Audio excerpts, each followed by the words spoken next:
अस्सलाम वालेकुम प्यारे बच्चों। तो बच्चों, जैसा कि मैंने पिछले लेक्चर में आपसे कहा था कि मैं अगले लेक्चर में साइंस फर्स्ट का सेकंड चैप्टर स्टार्ट करूंगा, जिसका नाम है पीरियोडिक क्लासिफिकेशन। तो बच्चों वही चैप्टर स्टार्ट करेंगे। अब स्टार्ट करने से पहले बच्चों मैं आपको एक बात बता दूंगा। जैसे कि चैप्टर है कि किस बारे में है कि जो पीरियोडिक टेबल है हमारा, है ना, पीरियोडिक टेबल कैसे पूरा का पूरा टेबल में हमने एलिमेंट्स को कैसे सजाए, यानी कि पहला एलिमेंट पहले कैसा रखा गया, दूसरा एलिमेंट बाद में कैसा रखा गया, तीसरा एलिमेंट कैसा रखे, ऐसा करते करते 118 एलिमेंट कैसे अरेंज किए, है ना, इस चैप्टर में पढ़ना है। जैसे कि बच्चों मैं आपको एक एग्जांपल दूंगा। जैसे कि अगर आपके कुछ बुक्स है, जैसे कि मैथ है, अलजबरा है, तो मैथ में क्या आता है बच्चों, ज्योमेट्री आता, अलजबरा आता, फिर उसके फेर कापी रहते आपके पास, फिर उसके डाइजेस्ट रहते, उसके नोट्स रहते, है ना।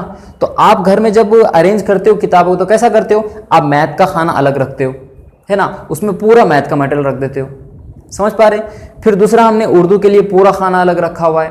उसके बाद इंग्लिश सब्जेक्ट है तो इंग्लिश सब्जेक्ट के लिए पूरा का पूरा हमारा जो खाना रहता है वो अलग रहता है, उसमें पूरे इंग्लिश की किताबें ही रहती, है ना। उसी तरीके से पीरियोडिक टेबल में भी एलिमेंट को रखा गया है। अभी रखने से फायदा क्या होता है बच्चों, जब पूरी चीजें तरतीब में रहती तो उसको पढ़ने में आसानी होती, उसको पढ़ने में क्या हो जाती बच्चों, आसानी होती। तो यही वजह है कि पीरियोडिक टेबल को क्लासिफाई किया हुआ है। तो बच्चों पूरा का पूरा पीरियोडिक टेबल कैसे इजाद हुआ ये जानने से पहले कि पहला कौन सा हुआ, पहले कौन से साइंटिस्ट ने क्या नजरिया पेश किया, फिर कौन से साइंटिस्ट आए उन्होंने क्या पेश किया, फिर कौन से साइंटिस्ट आए उन्होंने क्या पेश किया, और थोड़ा करते करते करते पूरा पीरियोडिक टेबल बन गया।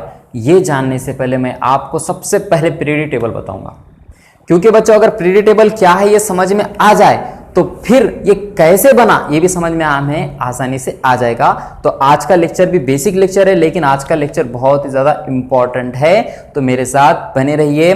चलिए, तो बच्चों आप लोगों ने पीरियोडिक टेबल देखा है, देखा ही होगा, है ना। अगर नहीं देखा है तो आप मेरे पीछे देख सकते हैं। ये जो मेरे पीछे नजर आ रहा है बच्चों, ये पूरा का पूरा क्या है, पीरियोडिक टेबल है। अब इसकी खास बात देखिए बच्चों, इस पीरियोडिक टेबल की, इस पीरियोडिक टेबल की खास बात यह है बच्चों कि इस पीरियोडिक टेबल को 4 हिस्सों में डिवाइड किया हुआ है। अब आप देख पा रहे हैं मेरे पीछे, तो बच्चों मेरे सीधे हाथ पे जो हिस्सा है तो उसके ऊपर देखिए बच्चों क्या लिखा हुआ है, एस ब्लॉक। क्या है, एस ब्लॉक। इधर क्या लिखा हुआ है बच्चों, ऊपर देखिए ऊपर पी ब्लॉक, है ना। और बच्चों ये जहां मैं खड़ा हूं, समझो हट जाता हूं, ये देखिए बच्चों ये कौन सा ब्लॉक है, ये डी ब्लॉक है। क्या लिखा हुआ है, डी ब्लॉक। और बच्चों अगर मैं थोड़ा सा ऊपर चला जाऊं, नीचे क्या है बच्चों, नीचे है एफ ब्लॉक। समझ में ये बात, पीरियोडिक टेबल को 4 हिस्सों में डिवाइड किया हुआ है, S block, P block, D block और एफ ब्लॉक। अब इनकी खासियतें भी है बच्चों।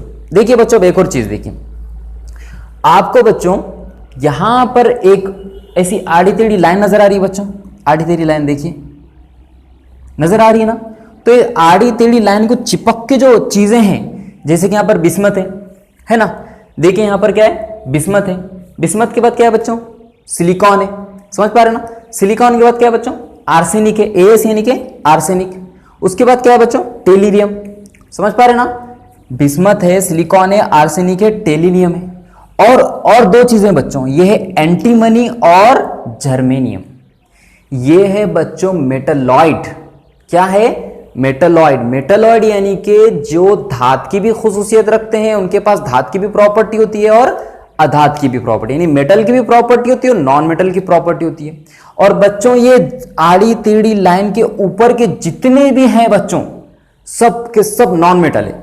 नॉन मेटल यानी कि जो कि मेटल नहीं है। जैसे अगर मैं बात करूं लोहा, मेटल है कि नहीं, मेटल है, तो उधर वाला लोहा रहेगा क्या, फिर नहीं। लोहा ये आड़ी तिरछी लाइन के कहां रहेगा बच्चों, नीचे रहेगा। बात समझ में आ रही ना। ये जो आड़ी टेढ़ी यानी कि तिरछी जिगजैग लाइन है, जिगजैग लाइन के ऊपर के जितने भी एलिमेंट्स है बच्चों, वो सब के सब नॉन मेटल्स हैं। जैसे कि डायमंड देखिए आपने, डायमंड किससे बना हुआ है, कार्बन से। तो वहां देखिए आपको कार्बन नजर आएगा, नजर आ रहा है कार्बन, सी कार्बन, तो कार्बन है, समझ पा रहे बच्चों।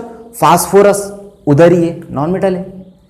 बात समझ में आ रही। जितने non metal, gas, oxygen gas है ना बच्चों, ऑक्सीजन क्या है, गैस है। तो ये भी देखो, ये जिगजैग लाइन के कहां है, ऊपर ही है। यानी कि जितने भी नॉन मेटल है, जितने भी नॉन मेटल हैं, जो कि मेटल नहीं है, चाहे वो धात हो, लकड़ी हो, जो भी चीजें हैं, सबके सब कहाँ रखे हुए, ये जिगजैग लाइन के ऊपर।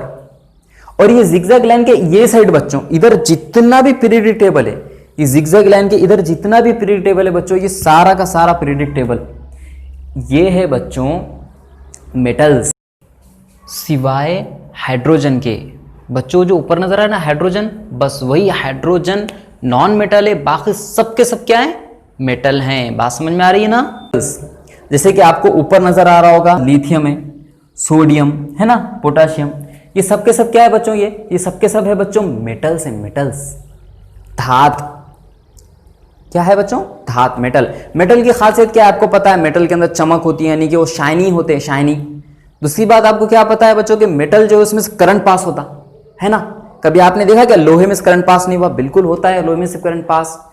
कॉपर है, कॉपर में से करंट पास होता, तांबा उसके कहते हैं उर्दू में, है ना। एल्यूमिनियम यानी कि जर्मन, उसमें से भी क्या होता है बच्चों, करंट पास होता है। तो जितने मेटल हैं सब में से क्या होता है, करंट पास होता है। तो बात क्या समझ में आई, ये आड़ी तिरछी लाइन, ये जिगजैग लाइन के ऊपर के पूरे नॉन मेटल है, और ये जिगजैग लाइन के नीचे के पूरे क्या है, मेटल्स हैं। एफी नजर आ रहा है आपको, एफी क्या है बच्चों, फेरस यानी आयरन, लोहा। लोहा मेटल है कि नहीं, करेक्ट, लोहा भी क्या है बच्चों, मेटल है ना। अब एक बात बच्चों सोचने वाली है, अभी मैंने कहा ये आड़ी तिरछी लाइन जो जिगजैग लाइन है, ऊपर के नॉन मेटल है, नीचे के मेटल, लेकिन उस लाइन को चिपके हुए जो है बच्चों, उस लाइन को चिपके हुए जो है वो मेटलॉइड है, यानी कि उनके पास अधात की भी खुशियात है, नॉन मेटल की भी खुशियात प्रॉपर्टी है, और मेटल की भी प्रॉपर्टी, यानी नॉन मेटल की भी प्रॉपर्टी रखते हैं और मेटल की भी प्रॉपर्टी रखते हैं। अब देखिए कितनी खास बात है, कितनी खास बात है। पीरियड टेबल को कैसा डिजाइन किए, कितना बेहतरीन, वहां के नॉन मेटल, ये मेटलॉइड, ये पूरे मेटल, पीरियड टेबल को डिजाइन कितना अच्छा किया हुआ है बच्चों। अब और क्या खास बात बताऊं मैं आपको, देखिए एकदम लास्ट में आपको नजर आ रहा है, देखो बच्चों, है ना, हीलियम है, नियॉन है, आर्गन, ये पूरा डब्बा नजर आ रहा है ना बच्चों, ये पूरा का पूरा डब्बे को कहते हैं नोबल गैसेस। नोबल गैसेस यानी कि पूरे के पूरे गैस है, और ऐसे गैस है बच्चों जो किसी से रिएक्शन नहीं करते, किसी से भी रिएक्ट नहीं करते, ऐसे गैसेस है। लेकिन बच्चों ये पहले माना जाता था, अब बाद में एक एक्सपेरिमेंट किया गया जिससे पता चला कि इन्हों भी रिएक्ट करते, लेकिन हम जनरली ये मान के चलेंगे कि इन्हों किसी से भी रिएक्ट नहीं करते। वो जो पूरा का पूरा डब्बा है बच्चों, पूरे के पूरे नोबल गैसेस है, पूरे नोबल गैसेस है।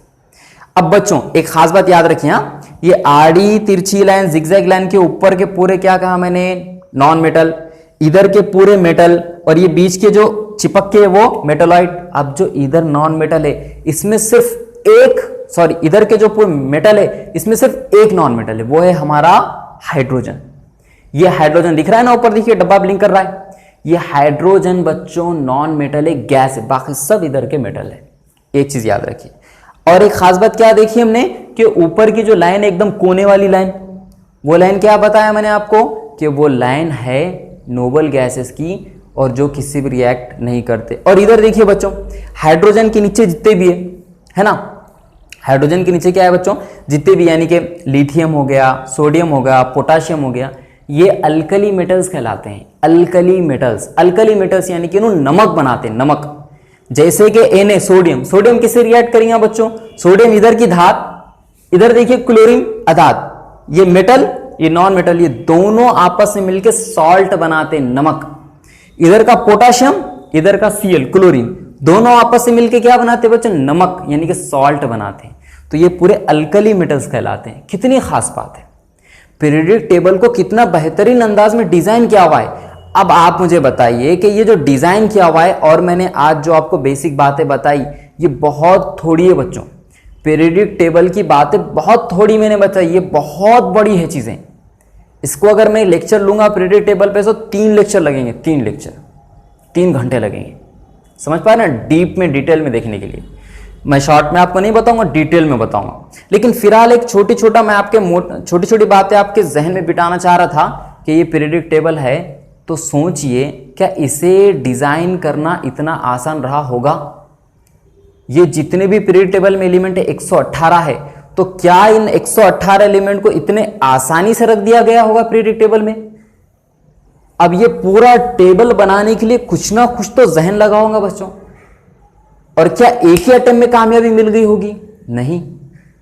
जैसे कि बल्ब बनाया गया तो बल्ब के को रोशन करने के लिए जो तार फिलामेंट का लगाए 10,000 तार उसमें लगाकर देखा गया, यानी कि 10,000 बार फेल हो गए उन्होंने, लेकिन जब 10,000वीं बार ट्राई किया तो वो बल्ब जलने लगा, यानी कि रोशन हो गया।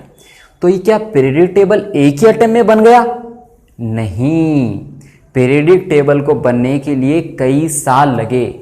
सन 1800 में जब पीरियडिक टेबल बनाने का आइडिया जहन में आया लोगों के, साइंटिस्ट के, तो उस वक्त सिर्फ और सिर्फ 23 एलिमेंट थे बच्चों, लेकिन आज 118 एलिमेंट है। आगे भी कुछ ना कुछ एलिमेंट डेवलप हो सकते है ना, तो इन एलिमेंट को बराबर तरतीब में लगा देना है ना, मेटल्स को अलग करना, नॉन मेटल्स को अलग करना, मेटलॉइड को अलग करना, इन तमाम को अलग करना, फिर ये 4 ब्लॉक बनाना, ये एस ब्लॉक बनाना, ये डी ब्लॉक बनाना, ये पी ब्लॉक बनाना, नीचे का एफ ब्लॉक बनाना, ये तमाम 4 ब्लॉक बनाए गए। ये 4 ब्लॉक क्यों बनाए गए? यहां पर एस ब्लॉक क्यों कहा गया? ये डब्बे को एस ब्लॉक क्यों कहा गया? इस डब्बे को डी ब्लॉक क्यों कहा गया? इसे एफ ब्लॉक पी ब्लॉक क्यों कहा गया? और नीचे वाले को एफ ब्लॉक क्यों कहा गया? समझ पा रहे? एकदम लास्ट के डब्बे को नोबल गैसेस क्यों कहा गया? उस डब्बे के बाजू के डब्बे को हेलोजन ग्रुप, देखो वहां देखिए। और आप बिल्कुल फिक्र ना कीजिए कि पीरियडिक टेबल याद कैसे करनी, 118 एलिमेंट कुछ हार्ड नहीं है। जैसे कि एक छोटा सा एग्जांपल देता हूं, वो जो हेलोजन ग्रुप है बच्चों, वहां पे एफ दिखा, Cl दिखा, Br दिखा, I दिखा। इसको शॉर्ट ट्रिक बताऊं, फिर कल बुरीगत का इस्माइल आता। देखिए, फिर कल बुरीगत का इस्माइल आता, कुछ हार्ड है याद करना। मैं आपको ऐसे ऐसे ट्रिक बताऊंगा कि ये पूरा पीरियडिक टेबल आपको चुटकियों में याद हो जाएगा। आपको बहुत हो गया तो 10 से 15 मिनट लगेंगे याद करने को, ज्यादा टाइम नहीं लगेगा। पूरा पीरियडिक टेबल मैं आपको याद दिला दूंगा। लेकिन अभी हमारा जो टॉपिक है वो पीरियडिक टेबल याद करना है ही नहीं, क्योंकि 10th लेवल में हमें पीरियडिक टेबल याद करने की कोई भी ज़रूरत नहीं। जो बेसिक चीज़ें याद करनी है वो मैं आपको इंशाल्लाह बता दूंगा। फिलहाल आप लोग ये समझिए कि इतना बड़ा पीरियडिक टेबल बनाने के लिए साइंटिस्ट को बहुत मेहनत लगी होगी, तो यही मेहनत को हमें पढ़ना है। सबसे पहले साइंटिस्ट जो आए उन्होंने किस तरीके से डिज़ाइन दिया, फिर उसको उसमें क्या डेवलपमेंट किया गया है ना। ये डेवलपमेंट करते करते जो अब पीरियडिक टेबल है, जो पीछे देख रहे हो आप मेरे, ये मॉडर्न पीरियडिक टेबल है। ये कैसे बना, समझ पा रहे बच्चों? तो इन तमाम बातों को इस चैप्टर में हमें पढ़ना है, तो मेरे साथ बने रहिए और आगे के लेक्चर्स में मैं आपको बता दूंगा, थोड़े थोड़े समझ में आ जाएगा कि पीरियडिक टेबल कैसा डेवलप हुआ। और एक खास बात बच्चों, जो यहां पर देखिए हाइड्रोजन के ऊपर 1 नजर आ रहा है आपको, यानी कि उसके पास 1 प्रोटॉन है, इसलिए उसको पहले नंबर पर रखें। देखिए बच्चों, हीलियम के ऊपर वहां पे He के ऊपर 2 नजर आ रहा है, यानी कि उसके पास कितने प्रोटॉन है? 2 प्रोटॉन। यहां पर बच्चों लिथियम के ऊपर देखिए बच्चों 3 नजर आ रहा है, यानी कि इसके पास कितने प्रोटॉन है? 3 प्रोटॉन। और ये जो आड़े लाइन है बच्चों, ये जो आड़े डब्बे हैं इसे रो कहते हैं, रोस। और ये जो है बच्चों ये कॉलम्स है। ये रो की भी खुसूसियत है, इन कॉलम की भी कुछ ना कुछ प्रॉपर्टी है, इन्हें भी हमें पढ़ना है। ठीक है बच्चों, तो हम अगले लेक्चर में इंशाल्लाह देखेंगे कि पीरियडिक टेबल कैसे बना। ठीक है, इस लेक्चर को यहीं पर हम क्या करते हैं बच्चों, स्टॉप करते हैं। अस्सलाम वालेकुम।